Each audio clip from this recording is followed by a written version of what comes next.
that a man is always fasting and praying and going to church and carrying a big family Bible and wearing white doesn't mean he knows God.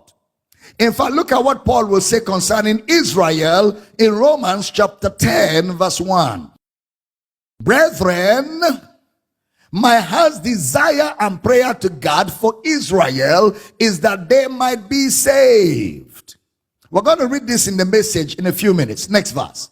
For I bear them record that they have a zeal of God, but not according to knowledge. So somebody can be zealous about God, but in ignorance.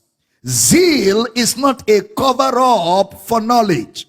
Zeal is not equivalent to knowledge. You can be zealous and energetic about God, but attacking the purpose of God in your zeal.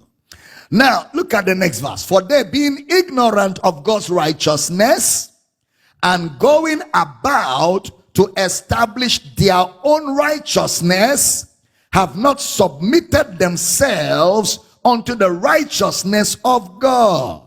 Next verse. Oh, I love this. For Christ is the end of the law for righteousness to everyone that believeth. Give me the Message from verse 1. Romans 10 from verse 1, Message translation. Believe me, friends, all I want for Israel is what's best for Israel. Salvation. Nothing less.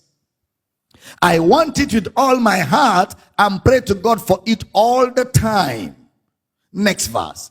I readily admit that the Jews are impressively energetic regarding God, but they are doing everything exactly backward.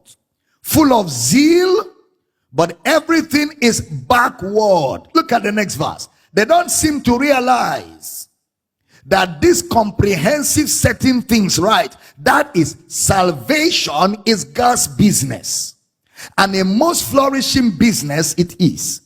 So right across the street, they set up their own salvation shops and they are noisily hawking their wares. After all these years of refusing to really deal with God on his terms, so they are insisting instead on making their own deals. They have nothing to show for it. Next verse. The earlier revelation was intended simply to get us ready for the Messiah, who then puts everything right for those who trust him to do it. So that a man is full of zeal and is committed, always fasting and praying and reading the Bible, doesn't mean he's in sync with God. That's the danger of this whole thing.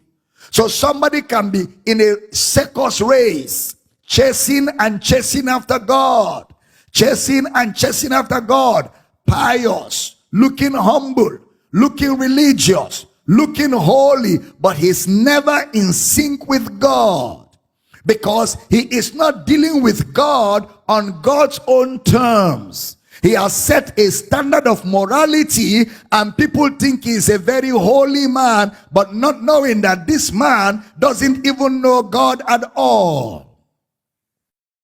This is serious.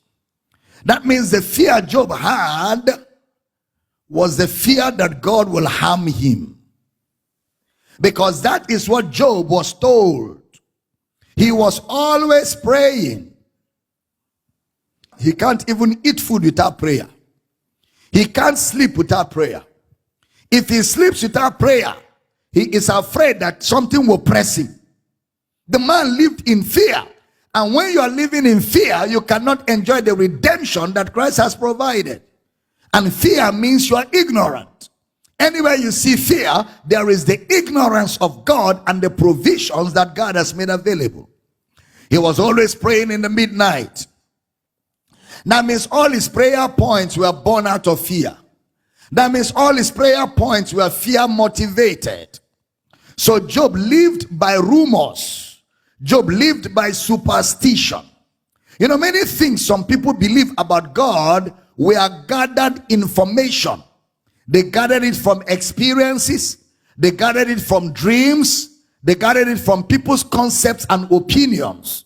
Some believers' belief system is same with that of the unbelievers. They believe the same thing. They just believe the same thing. The difference is that unbelievers don't go to church, they go to church, but their belief system is the same. You have to know God beyond superstition. Because the moment you do not know the source of evil, you will be talking to the wrong person. I repeat that. The moment you don't know the source of evil, you will be attributing evil to the wrong person. And the moment you call supernatural what is just natural, you are ignorant.